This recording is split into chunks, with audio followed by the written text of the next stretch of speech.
1943. La selva de Brasil. La policía brasileña rodea a un grupo de hombres con uniformes de las SS. En manos de uno de ellos, un cráneo de cristal del tamaño de una cabeza humana. El cuarzo transparente refracta la luz tropical y proyecta destellos iridiscentes sobre los rostros de los arrestados. Agentes del Tercer Reich, a miles de kilómetros de Europa, en pleno corazón de Sudamérica, con un artefacto que, según la leyenda, fue creado por los mayas hace más de 1000 años. Esto no es una invención, es un hecho histórico real, que abre uno de los capítulos más extraños de la Segunda Guerra Mundial, la búsqueda nazi de reliquias místicas de civilizaciones antiguas. Hoy conocerán la historia de una civilización que construyó pirámides sin la rueda, predijo eventos astronómicos miles de años adelante, sin telescopios, y creó una escritura que nadie pudo descifrar durante 400 años. Recorreremos el camino desde las calaveras de cristal que los nazis persiguieron, hasta los verdaderos misterios de los mayas, sus rituales sangrientos, sus conocimientos sobre el cosmos y su enigmática desaparición. Verán cómo un lingüista soviético, que nunca había estado en México, logró descifrar su código, y por qué un obispo español, al mismo tiempo, destruyó y conservó su cultura. Y al final responderemos la gran pregunta: ¿qué hay de cierto en las leyendas sobre los mayas? ¿Y qué fue una mistificación del siglo XX? Pero volvamos a los nazis en la selva. Estos hombres trabajaban para una organización con un nombre siniestro: Ahnenerbe, herencia de los antepasados. Heinrich Himmler, Reichsführer de las SS, la creó en 1935 con un solo objetivo: demostrar la superioridad de la raza aria a través de la arqueología y el misticismo. La Ahnenerbe enviaba expediciones al Tíbet, buscaba el Santo Grial en Europa y excavaba antiguas ruinas desde Escandinavia hasta Oriente Medio. Himmler creía que las civilizaciones antiguas poseían conocimientos perdidos para el mundo moderno, conocimientos que podían darle al Tercer Reich un poder absoluto. Y entre todos los artefactos que buscaba la Ahnenerbe, los cráneos de cristal mayas ocupaban un lugar especial, porque estaban ligados a una leyenda que dejaba sin aliento incluso a los SS más curtidos: 13 cráneos de cristal. Cada uno está tallado en un solo bloque de cuarzo, con una precisión anatómica que parece imposible para una civilización sin herramientas metálicas. Según la leyenda, los mayas los crearon en tiempos inmemoriales y los ocultaron por todo el mundo. Cuando las 13 calaveras se reúnan en un mismo lugar, le otorgarán a su dueño poder sobre el tiempo y el espacio, acceso al conocimiento de todas las civilizaciones, las que existieron y las que aún aparecerán, la capacidad de ver el pasado y el futuro, el control sobre la propia estructura de la realidad. ¿Suena a una locura? Pero para Himmler y los suyos era un objetivo real, por el que valía la pena arriesgar la vida de agentes incluso en plena guerra mundial. Creían que los mayas poseían tecnologías superiores a la ciencia moderna, que sus sacerdotes dominaban secretos capaces de cambiar el curso de la historia, y que los cráneos de cristal eran la clave de esos secretos.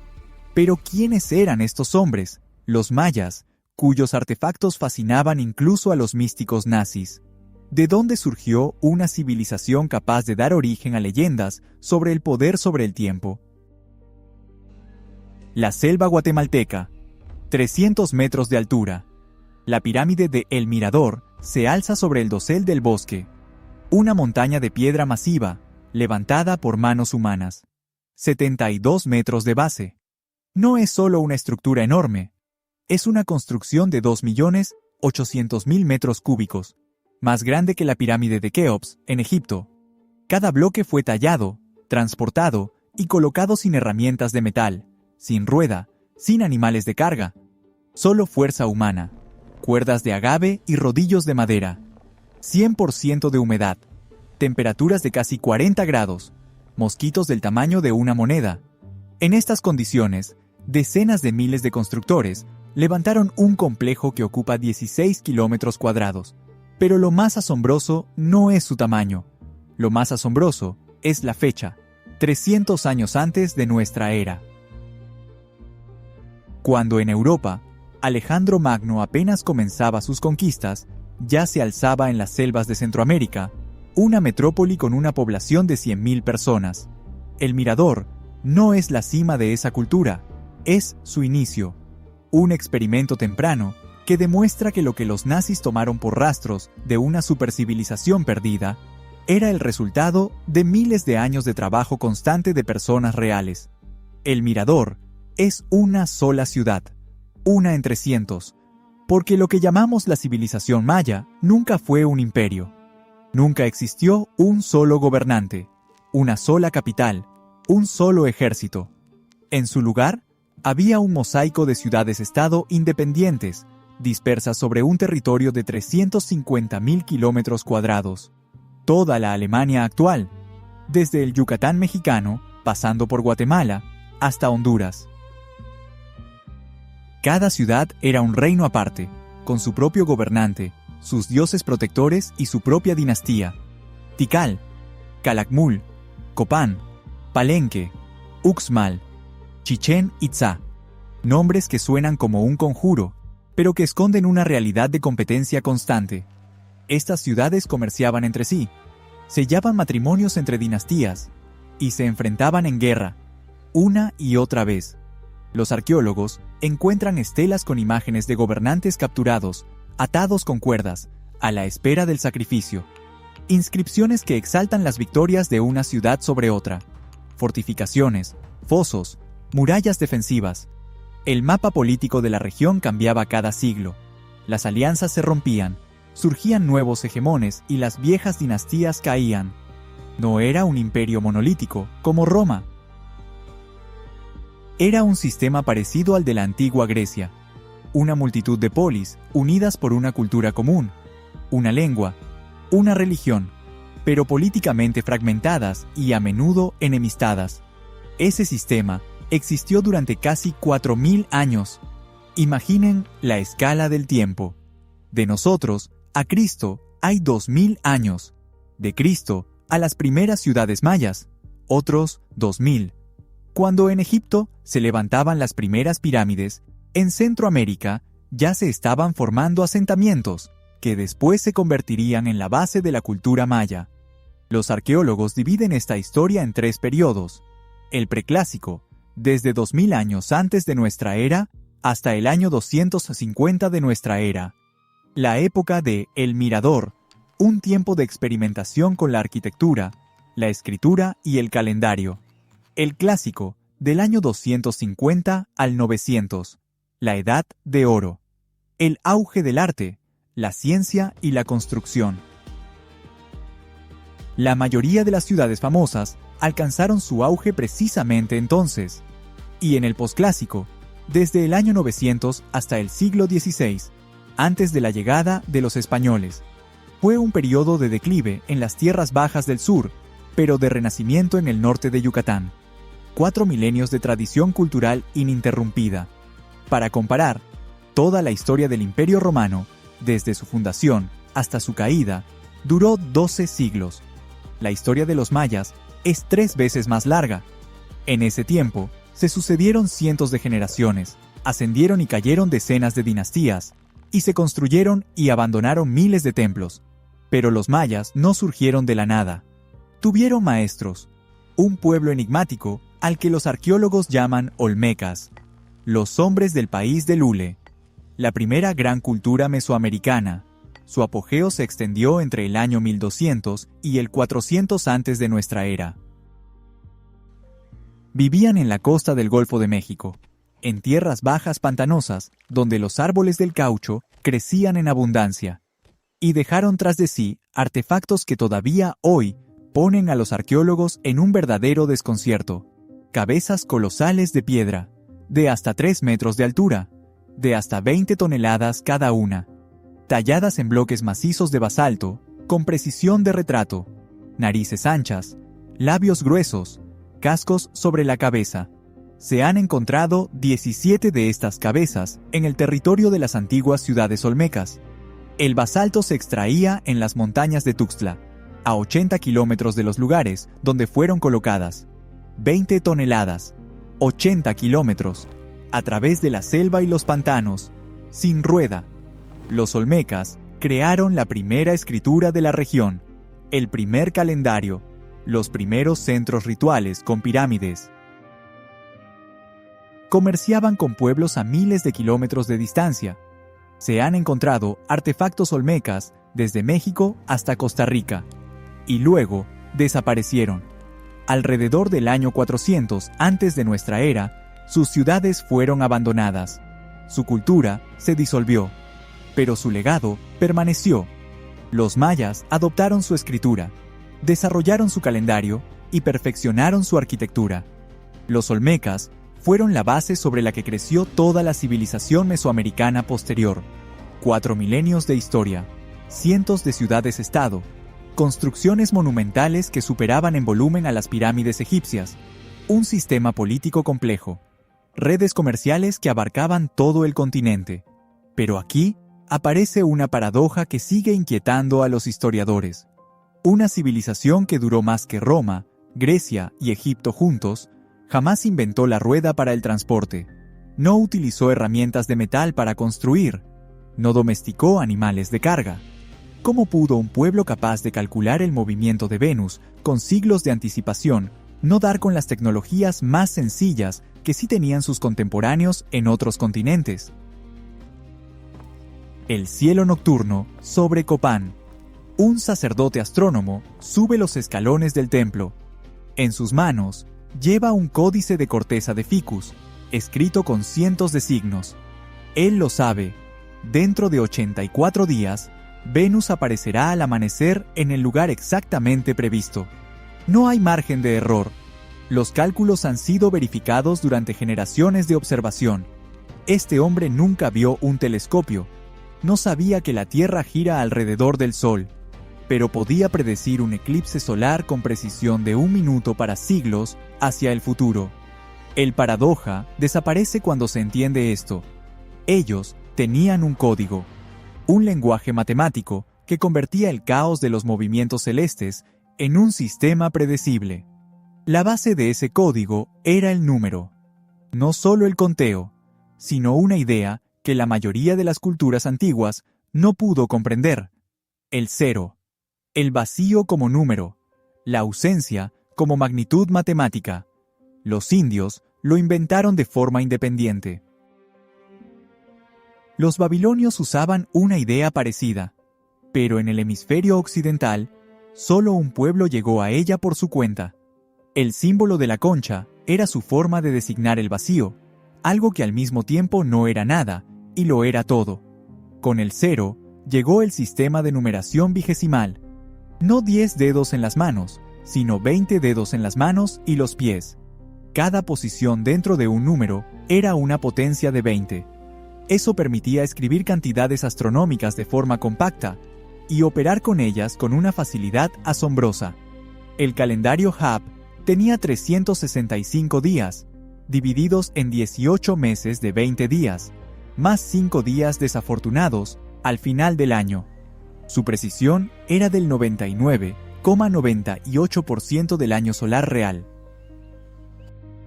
A modo de comparación, el calendario juliano del Imperio Romano se equivocaba por 11 minutos al año, lo que, en 1500 años, acumuló una diferencia de 10 días.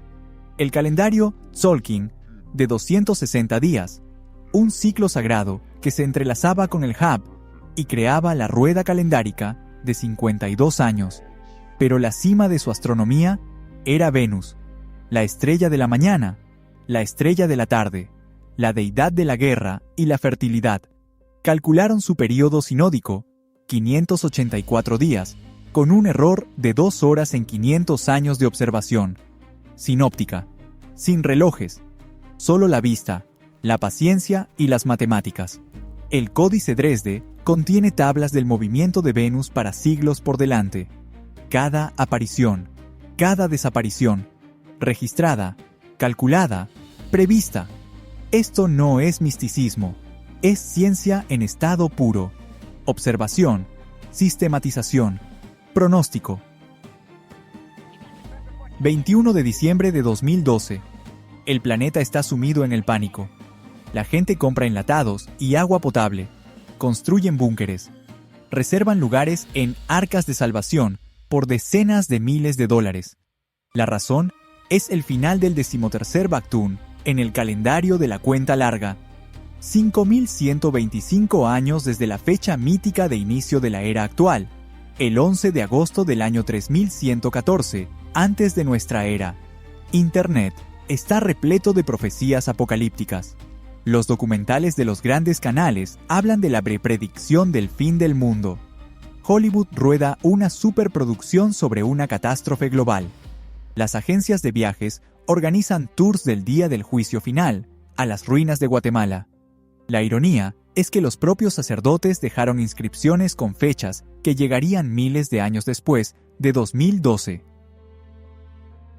La estela de Palenque menciona un acontecimiento que ocurrirá en el año 4777.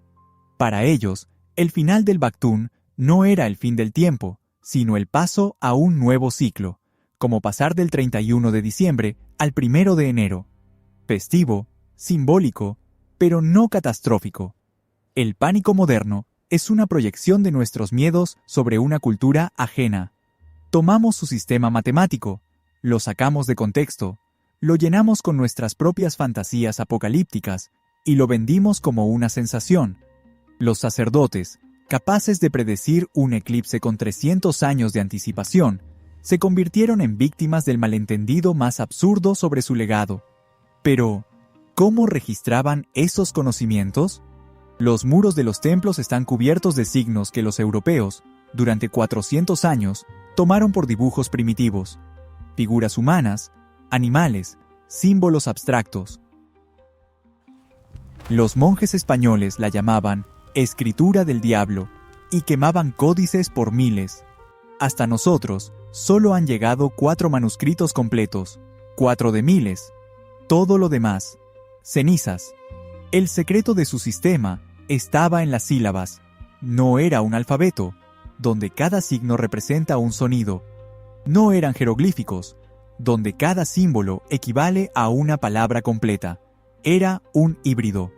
Un solo signo podía leerse como sílaba, como palabra entera o como parte de un término compuesto. Unos 800 glifos básicos, cada uno con sus variantes. Una complejidad que superaba la escritura jeroglífica egipcia. Esta escritura era la clave de su código cósmico. En ella quedaron registradas no solo las crónicas históricas y las genealogías de los gobernantes, sino también tablas matemáticas, cálculos astronómicos e instrucciones rituales.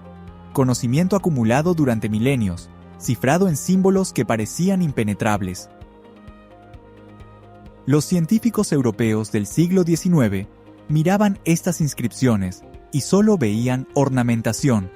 No podían creer que un pueblo primitivo, sin herramientas metálicas, hubiera creado un sistema de escritura completo, capaz de transmitir conceptos abstractos y cálculos complejos.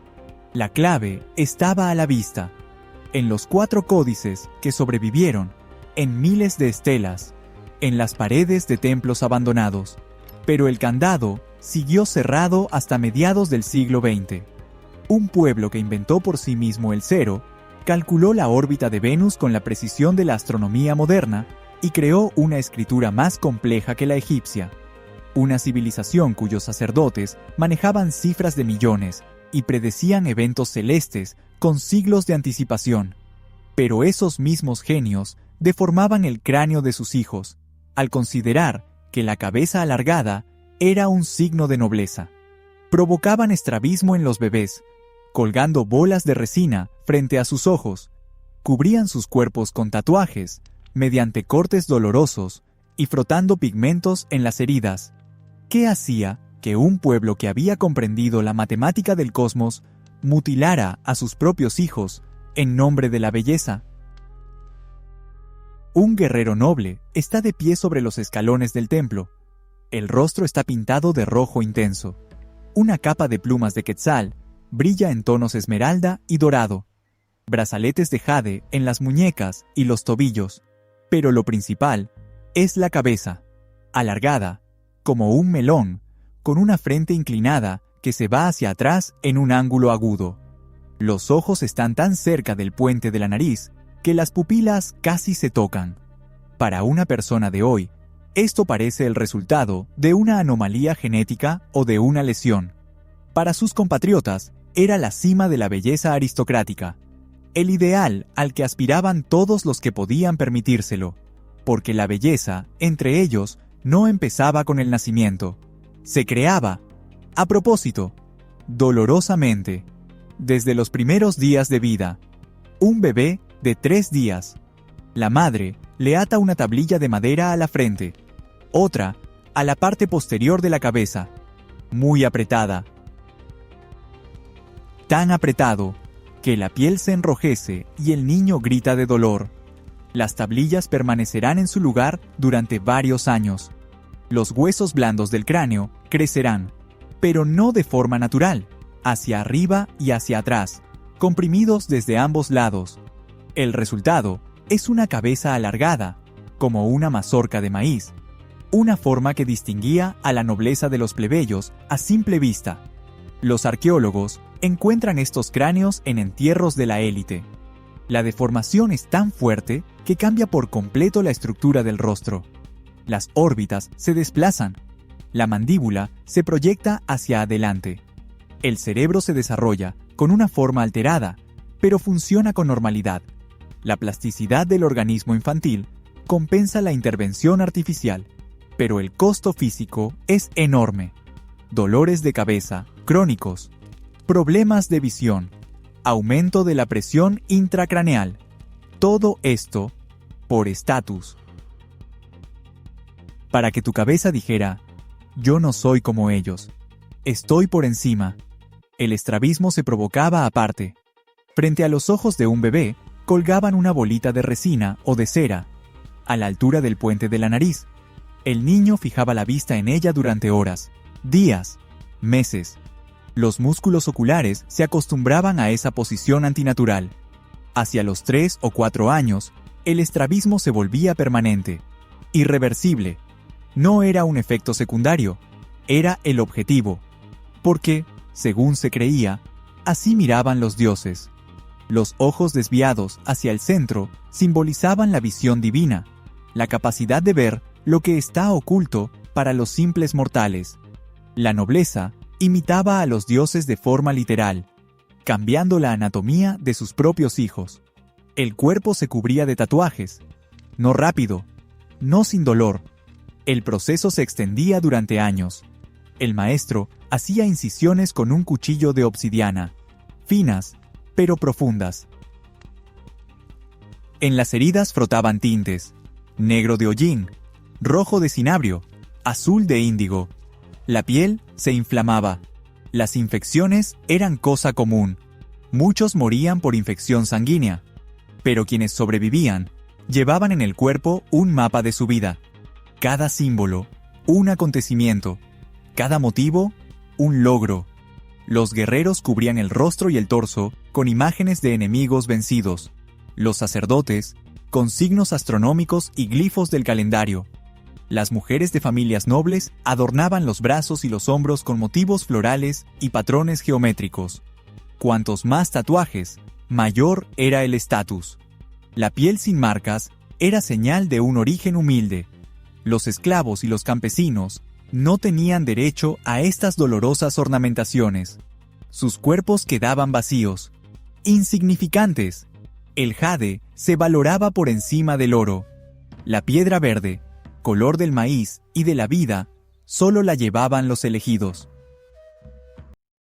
Cuentas en las orejas, que estiraban los lóbulos hasta los hombros. Aros en la nariz, que deformaban el cartílago. Discos labiales, que abrían la boca en una mueca permanente.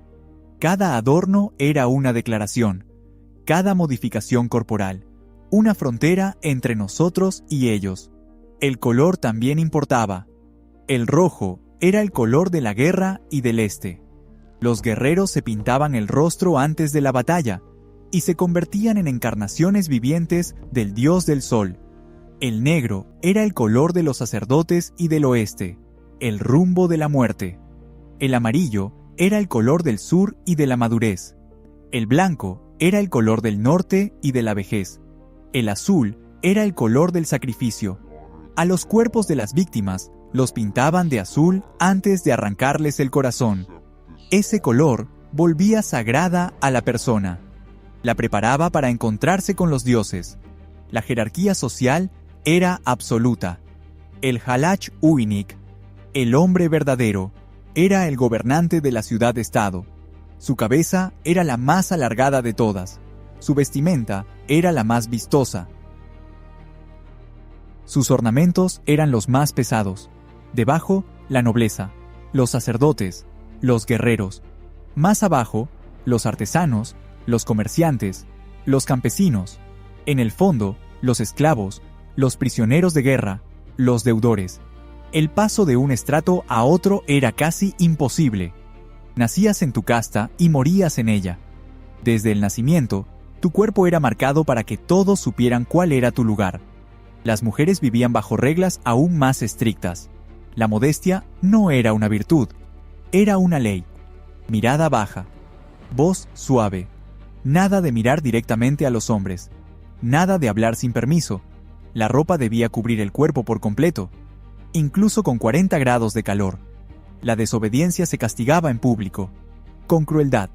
Una joven que se atrevía a levantar la vista hacia un hombre que no fuera de su familia, recibía un castigo que, para una persona de hoy, parece una tortura medieval. La llevaban a la plaza. Los mantenían inmovilizados mientras el sacerdote molía en un mortero las vainas del chile más picante, como el habanero o el chile. Después, la mezcla se frotaba en los ojos. El dolor era tan intenso que la víctima perdía el conocimiento. Muchos quedaban ciegos durante varios días. Algunos, para siempre. No era una excepción. Era la norma. Una práctica aceptada por todos, que nadie cuestionaba, porque el orden social se consideraba una disposición divina. Romperlo significaba ofender a los dioses. Y los dioses no perdonaban. Esos mismos dioses exigían más que cráneos deformados y ojos cegados. Mucho más. Porque el sufrimiento físico por la belleza y el estatus era solo el preludio del verdadero horror de su práctica religiosa. Si la sociedad podía tratar con tanta crueldad a sus propios niños y a sus mujeres por las normas sociales, ¿qué hacía entonces por los dioses? El cosmos pendía de un hilo. El sol podía no salir al día siguiente. Las lluvias podían no llegar en su temporada. El maíz podía no germinar. El universo oscilaba entre el orden y el caos, y solo una cosa mantenía el equilibrio: la sangre. No era una metáfora, no era un símbolo, era sangre humana literal, derramada en un momento, un lugar y una forma estrictamente determinados. La religión impregnaba cada instante de la existencia. Cuando el campesino sembraba el grano, realizaba un acto sagrado. Cuando el guerrero capturaba a su enemigo, obtenía combustible para la máquina cósmica. Cuando el gobernante subía a la cima de la pirámide con un cuchillo de obsidiana en la mano, no mataba, salvaba al mundo de la destrucción. El panteón reunía cientos de deidades. Itzamna, Señor de los cielos, Creador de la escritura. Chaak, Dios de la lluvia, con un hacha de relámpago. Ixchel era la diosa de la luna y del parto, pero por encima de todas se alzaba Kukulcán, la serpiente emplumada, encarnación del viento y la sabiduría. Sus imágenes cubrían los templos, un cuerpo escamoso coronado por plumas de quetzal, una boca de la que brota el aliento de la vida. 2 veces al año, en los días de equinoccio, el sol proyectaba su sombra sobre los escalones de su pirámide en Chichén Itzá. La sombra descendía poco a poco, creando la ilusión de una serpiente en movimiento. El dios bajaba del cielo hacia su pueblo, una maravilla arquitectónica calculada con precisión astronómica. Pero estas deidades no eran misericordiosas. Habían creado a los seres humanos con masa de maíz mezclada con la sangre de los dioses. La deuda era absoluta. Devolver lo que había sido dado. Sangre por sangre, vida por vida. Al cautivo lo conducían por los escalones, 122 peldaños hacia arriba, hasta la plataforma en la cima. El cuerpo está pintado de azul, un tono sagrado, el color del sacrificio. Tiene las manos atadas a la espalda. Las piernas están libres. Debe caminar por su cuenta, mostrando dignidad ante los dioses. Abajo, en la plaza, se han reunido miles de espectadores. Los tambores retumban. Las flautas de hueso emiten sonidos agudos. El humo de los incensarios con copal asciende al cielo, llevando las plegarias hacia arriba. En la plataforma esperan 5. 4 sujetan a la víctima, 1 por cada extremidad. El quinto, el sumo sacerdote, levanta el cuchillo. Obsidiana, pulida hasta un brillo de espejo, más filosa que cualquier hoja de metal. Un solo golpe bajo las costillas. Preciso, rápido. La mano entra en la incisión. Los dedos se cierran alrededor del corazón palpitante. Un tirón. El órgano es arrancado de la caja torácica, aún pulsando, aún caliente. El sacerdote lo alza hacia el cielo. Una ofrenda a Kukulcán, a Itzamna, a todos los dioses que sostienen el cosmos para que no se desintegre. Luego, el corazón se arroja sobre las escalinatas. Va rodando, dejando un rastro escarlata sobre la piedra caliza blanca. Después, lanzan el cuerpo tras él. Da vueltas, golpeándose y quebrándose contra los bordes de piedra, hasta llegar a la base. Allí lo descuartizan. La carne se reparte entre la nobleza. El cráneo se limpia y se añade al Tzompantli, un muro de miles de calaveras exhibidas a la vista de todos. Un recordatorio de cuántas vidas fueron entregadas a los dioses. De cuántas veces el mundo fue salvado del fin. La cancha para el juego de pelota se extendía por 168 metros. 2 muros paralelos de 8 metros de altura. En cada uno, un aro de piedra fijado en vertical, con un diámetro apenas mayor que el de la pelota.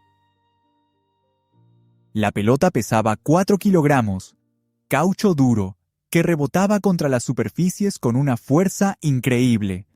Las reglas eran brutales. Solo se podía golpear la pelota con las caderas, los codos y las rodillas.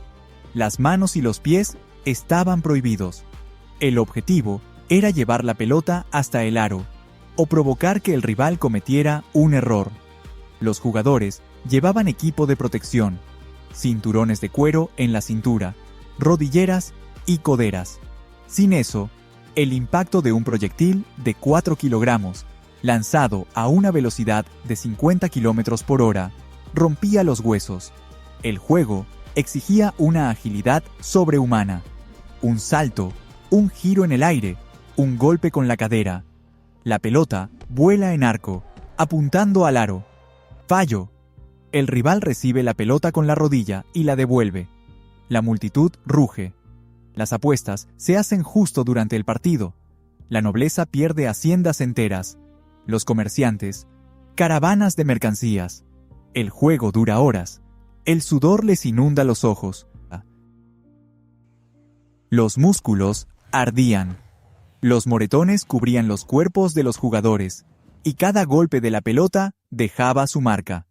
Pero el juego de pelota no era un deporte. Era la antesala de una ejecución. El equipo que perdía el partido, y según algunos testimonios, también el que ganaba, el que recibía ese honor, era llevado hasta la piedra de sacrificio. Al capitán lo decapitaban allí mismo, en la cancha. Le cortaban la cabeza de un solo golpe, y del cuello brotaba un chorro de sangre. Un manantial que creían alimentaba la tierra y la volvía fértil. A los demás miembros del equipo les esperaba el mismo destino. Sus cráneos se sumaban al Tzompantli. Sus nombres se tallaban en los muros de la cancha, un recuerdo eterno de quienes entregaron la vida por el equilibrio cósmico. El juego de pelota no era un entretenimiento, era una batalla entre las fuerzas del orden y del caos, representada en el mundo físico. Cada partido recreaba el antiguo mito de los héroes gemelos, que descendieron al inframundo de Xibalbá y vencieron a los dioses de la muerte en un juego. Cada sacrificio repetía su hazaña, fortaleciendo la frontera entre la vida y la no existencia. Los espectadores no solo miraban una competencia deportiva, asistían a un ritual sagrado, del que dependía la supervivencia de todo lo existente. Este sistema funcionó durante siglos. Corría la sangre, salía el sol, llegaban las lluvias, crecía el maíz. Para ellos, era la prueba de que tenían razón. El mundo seguía existiendo, así que los sacrificios eran necesarios. Pero en 1519, desembarcaron en la costa de Yucatán hombres con armaduras metálicas, cruces en el pecho y mosquetes en las manos. Los conquistadores españoles vieron pirámides cubiertas de sangre seca. Vieron un Tzompantli, muros hechos con decenas de miles de cráneos. Vieron cómo, en la cima del templo, arrancaban el corazón de una persona viva. Su horror fue absoluto, su repulsión, genuina, y su determinación de destruir esa cultura, inquebrantable. Pero entre los conquistadores había un hombre que hizo algo paradójico. Al mismo tiempo, estudió esa civilización y la borró de la faz de la tierra. Sus acciones destruyeron casi todos los testimonios escritos, pero precisamente sus notas se convirtieron en la clave para entender lo que se perdió. ¿Quién fue este hombre? Y cómo su obsesión llevó a la mayor tragedia cultural del Nuevo Mundo. Diego de Landa llegó a Yucatán en 1549. Un fraile franciscano de 35 años, ardiente en su fe en el único Dios verdadero. Caminaba por la plaza de Maní, donde todavía el día anterior se habían realizado sacrificios. El olor del copal se mezclaba con el olor de la sangre. En los muros de los templos, murales con imágenes de dioses que exigían corazones humanos. Frente a él, una civilización construida sobre principios opuestos a todo en lo que él creía. Los españoles no veían una cultura, veían una blasfemia, no una religión, sino culto a los demonios. No arte, sino idolatría. Cada estatua, cada mural, cada ritual confirmaban su convicción. Esas personas necesitaban ser salvadas. Por la fuerza, si era necesario. Los ritos sangrientos se convirtieron en justificación. Los conquistadores señalaban el Tzompantli, las piedras de sacrificio, los ríos de sangre que corrían por los escalones de las pirámides. Decían: traemos la luz al reino de la oscuridad. Liberamos a estas personas de la tiranía de los falsos dioses. Mosquetes contra lanzas de obsidiana, espadas de acero contra garrotes de madera. Los caballos, animales que los indígenas nunca habían visto, aplastaban a los defensores de las ciudades. La superioridad tecnológica era absoluta, pero, para descifrar los secretos de esta civilización, los europeos necesitaban una clave. El problema es que el hombre que la encontró primero destruyó casi todo lo que se podía leer. De Landa no era un conquistador cualquiera. Estudiaba la lengua, registraba las costumbres, les preguntaba a los sacerdotes sobre el calendario, los dioses y el sistema de escritura. Su curiosidad era sincera. Quería entender a esas personas para convertirlas al cristianismo con mayor eficacia. Elaboraba diccionarios, esbozaba jeroglíficos, documentaba los rituales con precisión de científico, pero, al mismo tiempo, era un inquisidor, un fanático convencido de que salvar almas justificaba cualquier medio. En su mente, esos dos papeles no se contradecían. Al contrario, se complementaban. Para erradicar la herejía, primero había que estudiarla. Para sustituir una fe falsa por la verdadera, había que entender cómo funcionaba la falsa. De Landa era metódico. Organizó autos de fe, quemas públicas de ídolos, destruyó templos, castigó a quienes seguían practicando en secreto los antiguos ritos. La tortura era una práctica habitual. suspensión con cuerdas, piedras sobre el pecho, brasas al rojo vivo. El objetivo era arrancar confesiones de idolatría, de rituales secretos y de la posesión de objetos prohibidos. Los indígenas morían bajo tortura. Cientos, tal vez miles. La cifra exacta se desconoce. De Landa no consideró necesario llevar esa estadística. 12 de julio de 1562. Ciudad de Maní, Plaza Central. De Landa ordenó reunir todos los libros, todos los manuscritos, todos los códices que lograran encontrar. Los indígenas los traían desde escondites, desde cuevas, desde enterramientos, páginas de corteza de ficus, cubiertas con miles de jeroglíficos, tablas astronómicas, crónicas históricas, textos religiosos, tratados médicos, genealogías de gobernantes, profecías. Cada libro era el resultado de décadas de observación, de generaciones de saber acumulado. Los apilaron en un montón enorme en el centro de la plaza. De Landa pronunció un sermón. Habló de signos diabólicos, de falsos dioses y de la necesidad de purificación. Luego alzó la antorcha. Las llamas alcanzaron las primeras páginas. La corteza de ficus ardió rápido, con intensidad. El humo subía al cielo, negro, acre, cargado con la ceniza de saberes quemados. Los indígenas estaban alrededor y lloraban. Algunos intentaron arrojarse al fuego para salvar al menos una sola obra. Los soldados españoles los retenían. Ardían cálculos astronómicos que predecían el movimiento de Venus con siglos de anticipación. Ardían registros históricos sobre dinastías, guerras y alianzas. Ardían conocimientos médicos sobre plantas, venenos y remedios. Ardían mitos sobre la creación del mundo, sobre los héroes gemelos y sobre el viaje al inframundo. Nadie pudo saber cuántos libros se quemaron aquel día. De Landa no indicó una cifra exacta. Las estimaciones modernas oscilan entre 27 y 40 códices, pero esa no fue la única acción. Por todo Yucatán ardían hogueras. En cada ciudad, en cada pueblo, los españoles buscaban y destruían manuscritos. El resultado de esta campaña fue catastrófico. Hasta nuestros días han llegado exactamente 4 códices, 4 de cientos, quizá miles. El Códice de Dresde, tablas astronómicas. El de Madrid, rituales y profecías. El de París, cálculos calendáricos. El Grolier, fragmentos cuya autenticidad todavía se discute. Eso es todo lo que quedó de una tradición escrita que existió durante más de 2000 años. Pero la historia dio un giro cruel. En 1566, llamaron a De Landa a España. Lo acusaron de haberse extralimitado en sus funciones, de una crueldad excesiva. Incluso para los estándares de la Inquisición, sus métodos eran demasiado duros. Para defenderse, escribió un libro, La relación de las cosas de Yucatán, un informe detallado sobre la cultura que él había ayudado a destruir. Describió el calendario, explicó el sistema de numeración, dibujó los jeroglíficos y les asignó valores fonéticos, al menos los que pudo averiguar por medio de sus informantes. Registró los rituales, la arquitectura y la estructura social. El libro era su justificación. Miren el mal que yo estaba erradicando. Miren la oscuridad que yo estaba disipando.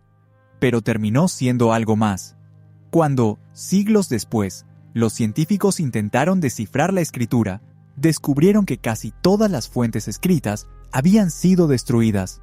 Solo quedaron las piedras, estelas, altares y frescos. Pero ¿cómo leer una lengua cuando no existe ni un solo texto bilingüe, ni un solo diccionario, ni una sola clave?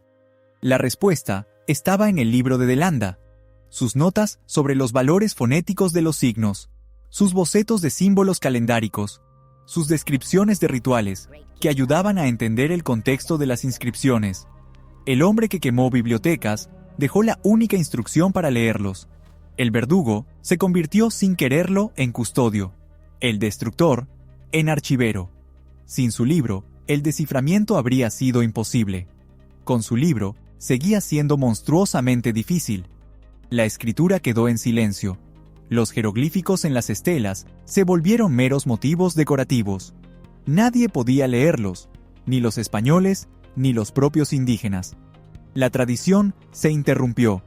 Los sacerdotes escribas murieron sin transmitir su conocimiento.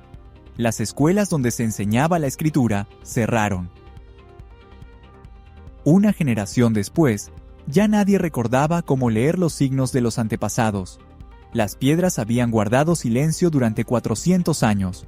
Los arqueólogos encontraban ciudades cubiertas de inscripciones, miles de textos, en los muros de los templos, en los peldaños de las escaleras, en los altares, en la cerámica. Pero todos eran mudos. Los científicos del siglo XIX intentaron descifrarlos. Propusieron teorías. Tal vez eran ideogramas, como los caracteres chinos. Tal vez eran símbolos puramente decorativos. Tal vez eran códigos astronómicos. Todos los intentos fracasaban. La lengua seguía muerta. Pero a mediados del siglo XX ocurrió algo increíble. Un lingüista soviético, que nunca había estado en México, estaba sentado en una biblioteca de Leningrado con copias de los 3 códices sobrevivientes y el libro de Delanda. No tenía experiencia de campo. No tenía acceso a los monumentos originales. No tenía el apoyo de los colegas occidentales, que consideraban que la tarea era irresoluble. Pero sí tenía un método matemático que cambió por completo las ideas sobre la escritura. ¿Cómo pudo un hombre, encerrado tras el telón de acero, descifrar el código que había desafiado a las mejores mentes de Occidente? Leningrado, 1952. Yuri Knorosov está sentado en la sala de lectura de la biblioteca pública. Frente a él, fotocopias del Códice de Dresde, páginas cubiertas por cientos de signos, parecidos a dibujos caprichosos. A un lado, un libro gastado de Diego de Landa, escrito casi 400 años atrás. Nada más. Ninguna expedición a la selva. Ninguna consulta con expertos occidentales. Ningún acceso a los monumentos originales. El telón de acero lo había aislado de la ciencia mundial, con la misma firmeza con que las hogueras españolas aislaron al mundo del conocimiento. Pero este lingüista de 28 años se proponía hacer lo que no había logrado nadie en 4 siglos. Se proponía hacer hablar a una lengua muerta. El problema parecía irresoluble. Los científicos occidentales llevaban décadas intentando resolverlo. Intentaron leer los signos como ideogramas, símbolos que representan conceptos completos, como en chino. No funcionó. También probaron buscar códigos astronómicos. Quizá solo se trataba de números y fechas. Otro callejón sin salida. Algunos incluso pensaban que eran simples adornos decorativos, sin significado.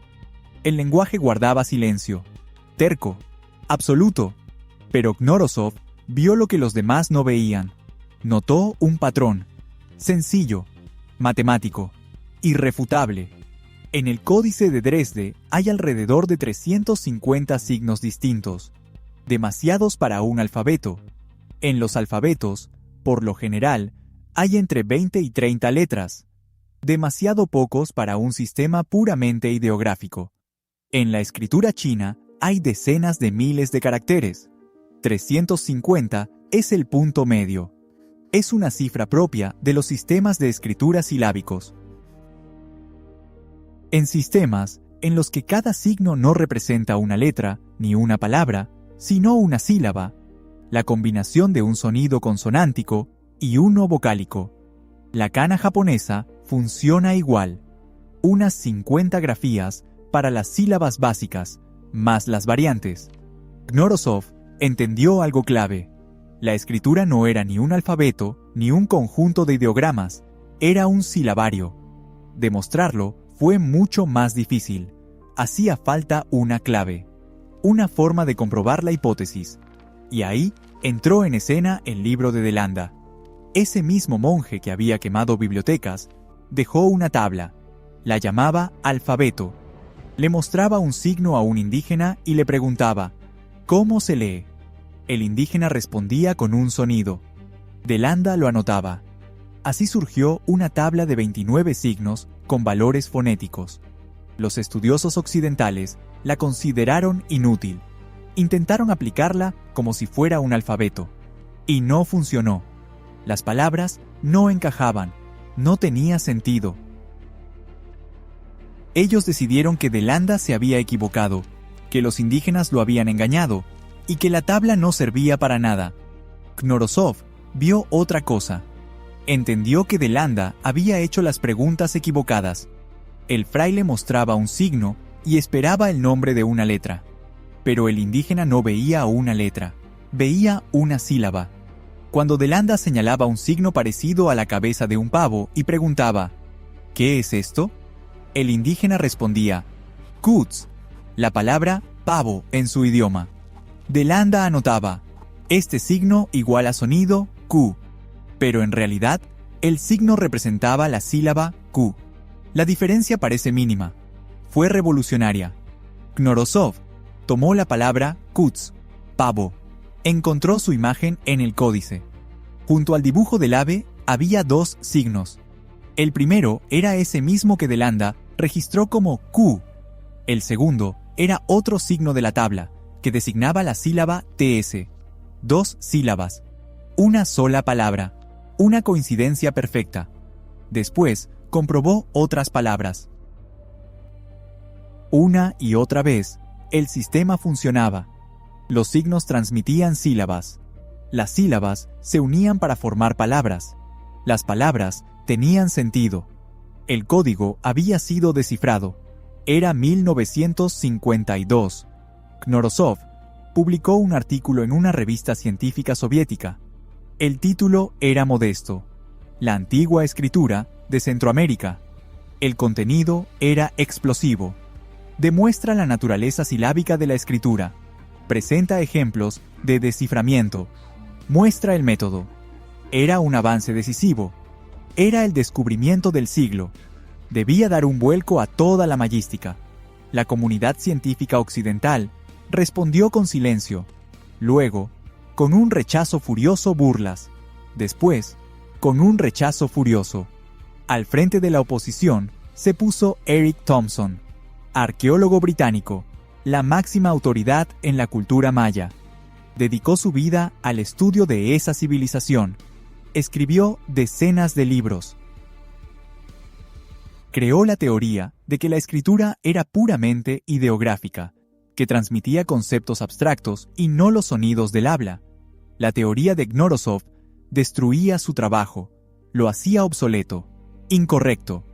Thompson contraatacó, escribía reseñas demoledoras, llamaba al método de Knorosov pseudocientífico, afirmaba que el lingüista soviético no entendía la cultura porque nunca había estado en México.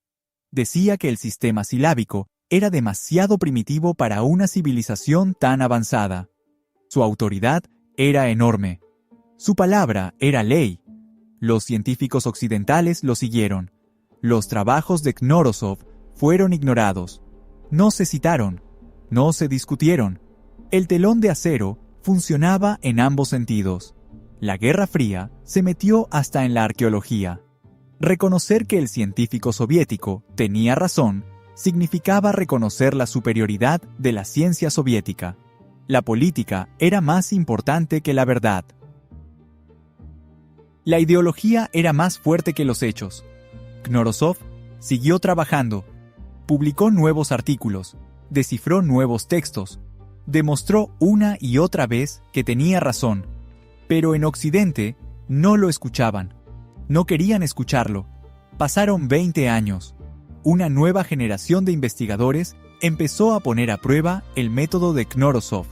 Jóvenes epigrafistas estadounidenses aplicaron su enfoque a las inscripciones en las estelas. El sistema funcionaba. Los textos se leían. Los nombres de los gobernantes, las fechas de las batallas, las descripciones de los rituales. Todo se volvía comprensible. Poco a poco, y de mala gana, la ciencia occidental reconoció que el lingüista soviético tenía razón. Thompson estaba equivocado. La escritura era, en efecto, silábica. Para entonces, Knorosov vivía en un apartamento comunal en Leningrado. El salario era modesto. Las condiciones, espartanas.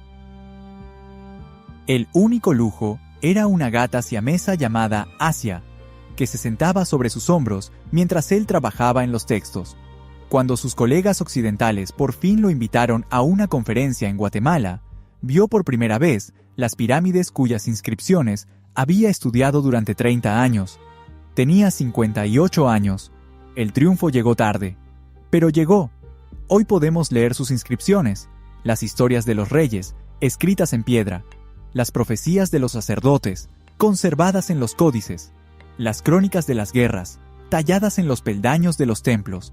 La voz de una civilización, en silencio durante 4 siglos, volvió a resonar, gracias a la terquedad de un solo científico, que se negó a rendirse ante lo imposible, gracias a las matemáticas, que resultaron más fuertes que la política, gracias a un método que transformó dibujos enigmáticos en un lenguaje vivo.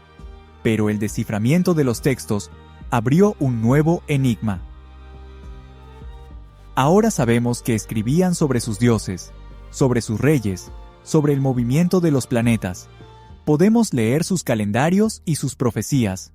Sin embargo, algunos misterios no fueron escritos con palabras, fueron tallados en piedra como imágenes. Por ejemplo, la tapa del sarcófago del gobernante Pakal de Palenque es un dibujo que muchos consideran un retrato de un astronauta en la cabina de una nave. Si ahora entendemos su lengua, ¿por qué seguimos sin poder explicar qué significa esta imagen? Los eclipses solares, con precisión de minuto. Venus en el firmamento, después de 84 días. Un calendario más preciso que el europeo. Pero ni una sola rueda, ni un solo arado, ni un caballo, un buey o un asno para transportar mercancías. Los bloques, de varias toneladas, se arrastraban sobre rodillos de madera, a mano, con pura fuerza muscular, centímetro a centímetro. Los campos se trabajaban con palos afilados. La carga se llevaba sobre las espaldas de los porteadores, encorvados bajo el peso. Esto no es solo extraño, contradice toda la lógica del desarrollo tecnológico. Una civilización que calculó la duración del año solar con un margen de error de apenas unas décimas de porcentaje, no fue capaz de imaginar la rueda. Un pueblo que construyó acueductos y reservorios de agua no inventó el arado. Los ingenieros que levantaron pirámides de la altura de un edificio moderno de 15 pisos movían las piedras igual que lo hicieron sus antepasados 3 milenios antes. Año 1952. El arqueólogo mexicano Alberto Ruz Luillier desciende por una estrecha escalera dentro del Templo de las Inscripciones, en Palenque. Los escalones bajan hacia el interior de la pirámide. El aire está viciado, húmedo. Las paredes están cubiertas de depósitos calcáreos, resultado de 13 siglos de filtración del agua de lluvia. Luillier lleva 3 años excavando aquí. Despeja escombros. Se abre paso entre los bloques de piedra con los que los antiguos constructores sellaron deliberadamente el pasadizo. A 25 metros de profundidad, aparece una enorme losa triangular. Detrás de ella, una cámara funeraria. Un sarcófago tallado en un solo bloque de piedra caliza. 5 toneladas de peso. La tapa está cubierta por un bajorrelieve, un tallado de enorme complejidad que muestra una figura rodeada de símbolos y ornamentos. Dentro hay restos de un hombre que medía 1,73 metros. La edad, al morir, era de unos 80 años, una longevidad increíble para aquella época. El rostro está cubierto con una máscara de jade. En las manos lleva cuentas de jade. Se trata del gobernante Pakal el Grande, que murió en el año 683 de nuestra era. Pero el mundo no recordó sus restos. El mundo recordó el dibujo en la tapa del sarcófago. La figura central está sentada en una posición semirreclinada. El cuerpo está inclinado hacia atrás. Los brazos se extienden al frente, como si controlara algo. Debajo de la figura hay un objeto con muchísimos detalles, líneas curvas, formas geométricas, algo parecido a una llama que emerge desde abajo. Encima de la cabeza hay una estructura compleja con elementos entrecruzados. Para los arqueólogos, esta es una escena clásica del paso al más allá. La figura cae en las fauces de un monstruo subterráneo, símbolo de la muerte. Encima de ella está el árbol del mundo, que une los 3 niveles del cosmos. El ave en la cima es un mensajero celestial. Es una iconografía estándar que aparece en decenas de otros monumentos. Pero en la década de 1960, el escritor suizo Erich von Däniken vio otra cosa. Vio a un cosmonauta en la cabina de un cohete. La figura sentada era el piloto. Tenía las manos sobre las palancas de control. Debajo de él, un motor con tobera, del que salía una corriente de reacción. Sobre su cabeza, un panel de instrumentos. Incluso la postura era correcta, inclinada hacia atrás, como la de los astronautas durante el despegue, cuando la fuerza de aceleración los aplasta contra el asiento. La teoría del paleocontacto obtuvo así su propia imagen emblemática. La prueba de que los antiguos vieron tecnologías que no podían crear por sí mismos, que alguien llegó a ellos desde el cielo, les enseñó, les mostró, y luego se fue, dejando su memoria en la piedra. Siglo VIII de nuestra era, el período clásico, en pleno apogeo. Tikal, Copán, Calakmul, Palenque. Decenas de ciudades en la cima de su poder. La población se cuenta por millones. Las rutas comerciales conectan las costas. El arte alcanza sus cumbres. Pero en el siglo IX comienza el colapso. Una tras otra, las ciudades se vacían. La construcción se detiene. Las últimas estelas fechadas. El año 899 en Toniná. El 909 en Palenque. Después, silencio. La selva se traga las plazas y los templos. Las lianas envuelven las pirámides. Los árboles brotan a través de los techos de los palacios. Cuando los españoles llegan en el siglo XVI, las grandes ciudades ya llevaban 600 años muertas. La naturaleza les lanzó una sequía, la peor de los últimos 7 milenios. Los lagos se secaron. Los ríos bajaron su caudal. El maíz no crecía. Los reservorios quedaron vacíos. El hambre diezmó a la población. Los sobrevivientes huyeron hacia el norte, en busca de agua. Las ciudades morían de sed. O quizá se exterminaron entre sí en guerras. Las inscripciones en las estelas están llenas de relatos de batallas, cautiverios y ejecuciones. La rivalidad entre dinastías se convirtió en una guerra total. Los recursos se agotaron. El comercio se derrumbó. La élite cayó. Los campesinos se dispersaron. El sistema colapsó bajo el peso de su propia agresión. O tal vez los arrasó una epidemia, un enemigo invisible contra el que no había defensa, una enfermedad traída por comerciantes o por guerreros. Se propagaba de ciudad en ciudad, devastando palacios y chozas. Los sacerdotes no podían detenerla con rituales. Los gobernantes no podían salvarse con riqueza. La muerte era democrática y despiadada. El desciframiento nos devolvió las voces de los reyes. El hallazgo de las tumbas mostró sus rostros. Las excavaciones sacaron a la luz sus ciudades. Pero el gran misterio siguió sin resolverse. Tecnologías que no existían. Imágenes que no encajan en ningún marco. Un colapso cuyas causas todavía son discutidas. Y, por encima de todo, la sombra de los cráneos de cristal, con los que comenzó esta historia. Artefactos que los nazis buscaron. Reliquias que debían demostrar la existencia de una supercivilización perdida. Pero, ¿y si los artefactos más famosos, vinculados a este pueblo, no tuvieran nada que ver con él? El Museo Británico, 1997. Laboratorio de Análisis Científico. Sobre la mesa, bajo una luz brillante, hay una calavera de cristal, la misma que los agentes de las SS habían rastreado en las junglas de Brasil. Cuarzo transparente, pulido impecable, precisión anatómica.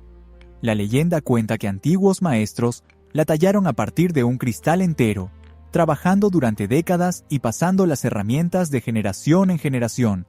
Pero hoy, este artefacto se enfrentará a un enemigo ante el que cualquier leyenda es impotente: el microscopio electrónico. El investigador se inclina hacia el ocular. Aumenta 2000 veces. La superficie del cuarzo revela sus secretos. Y lo que ve destruye el mito al instante. Ranuras paralelas, perfectamente uniformes, demasiado uniformes para haber sido hechas a mano. Son huellas de una herramienta giratoria, una rueda de joyero, que apareció solo en el siglo XIX. Los antiguos talladores trabajaban con arena, agua y brocas de bambú. Sus marcas son caóticas, irregulares, visibles a simple vista. Aquí, en cambio, hay precisión mecánica. El análisis espectral disipa las últimas dudas. El cuarzo no fue extraído en América Central. El yacimiento está en Brasil o en Madagascar, regiones desde las que, en la época victoriana, los joyeros europeos importaban la materia prima para costosas baratijas. Los cráneos de cristal que los nazis buscaron en las selvas, que los místicos proclamaron herencia de la Atlántida, que debían demostrar la existencia de una antigua supercivilización, son falsificaciones, ingeniosas, caras, hermosas, pero falsificaciones. Creados en los talleres de París y Londres, a finales del siglo XVIII y comienzos del XIX, cuando el público europeo ansiaba lo exótico y estaba dispuesto a pagarlo con oro. Ningún cráneo de cristal ha sido encontrado en excavaciones arqueológicas controladas. Todos aparecieron en el mercado de antigüedades con historias de procedencia difusas. Todos son producto de su época, una época de fantasías coloniales y de romanticismo de los nobles salvajes. Pero mientras los falsificadores del siglo XIX tallaban recuerdos en cuarzo brasileño, las verdaderas maravillas se alzaban en las selvas de Yucatán, esperando su momento. Chichén Itzá, la pirámide de Kukulcán, 9 niveles que ascienden hasta el templo de la cima, 91 escalones en cada uno de los 4 lados, en total, 364, más la plataforma superior. 365 es la cantidad de días del año. No puede ser casualidad. Es un calendario hecho de piedra. 2 veces al año, en los días del equinoccio de primavera y del equinoccio de otoño, el sol sale en un punto calculado con precisión. Los rayos se deslizan por la cara norte de la pirámide, con un ángulo que crea la ilusión de movimiento. La sombra avanza por los escalones y forma el cuerpo de una serpiente gigantesca. 7 triángulos de luz y sombra se unen con la cabeza de piedra en la base. Kukulcán desciende de los cielos hacia su pueblo. El espectáculo de luz dura exactamente 3 horas y 22 minutos. Después, la serpiente desaparece hasta el siguiente equinoccio. Ingenieros del siglo XXI, armados con computadoras y medidores láser, lo confirman. La precisión de los cálculos es absoluta.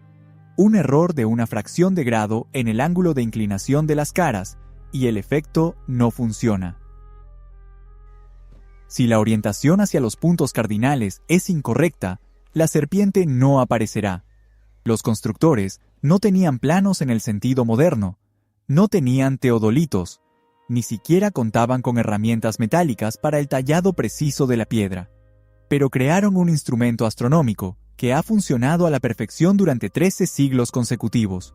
Cholula, México, una colina cubierta de hierba y árboles. En la cima, una iglesia católica construida por los españoles. Los turistas se toman fotos frente a la arquitectura colonial, sin sospechar sobre qué están parados. Debajo de ellos se encuentra la pirámide más grande del mundo. No la más alta. Ese honor le pertenece a Keops, la más grande por volumen. 4,5 millones de metros cúbicos. Una base de 450 por 450 metros. Una superficie de 18 hectáreas. La pirámide de Keops cabe con holgura dentro de su contorno. La construcción comenzó en el 3er milenio antes de nuestra era y continuó durante 1000 años. Generación tras generación, se fueron añadiendo nuevas capas, se amplió la base y se creó un laberinto de túneles y cámaras interiores. Cuando los españoles llegaron en el siglo XVI, no entendieron lo que tenían frente a ellos. Creyeron que era una colina natural. Construyeron una iglesia en la cima, afirmando simbólicamente la victoria del cristianismo. La ironía es que levantaron su templo sobre una base que supera a cualquiera de sus obras en escala y complejidad de ingeniería. Los logros reales no necesitan mistificación, no necesitan historias sobre extraterrestres, la Atlántida o cristales mágicos. Una civilización que inventó el cero de manera independiente, al margen del resto del mundo. Que predecía eclipses con siglos de anticipación, sin telescopios. Que creó una escritura descifrada por un lingüista soviético a partir de fotocopias en una biblioteca de Leningrado. Que levantó ciudades en la selva, donde cada edificio era un instrumento astronómico, y cada plaza, un escenario para rituales que unían la Tierra y el cosmos. Los nazis buscaron pruebas de una supercivilización perdida y encontraron falsificaciones de la época victoriana. Los místicos buscaron rastros de un paleocontacto y hallaron símbolos funerarios, malinterpretados a través del prisma de la ciencia ficción del siglo XX. El verdadero milagro siempre estuvo a la vista, en las pirámides, que llevan en pie 1500 años, en los códices, que sobrevivieron a las hogueras de los conquistadores, en las matemáticas, que manejaban conceptos inaccesibles para la Europa medieval. La grandeza no está en las calaveras de cristal, está en que personas reales, sin acero, sin rueda, sin contactos escritos con otras civilizaciones, crearon una cultura que todavía hoy nos obliga a hacernos preguntas. Y la más importante no es quién les ayudó, sino cómo lo hicieron, porque la respuesta a esa pregunta dice más sobre el potencial humano que cualquier leyenda de dioses venidos del cielo.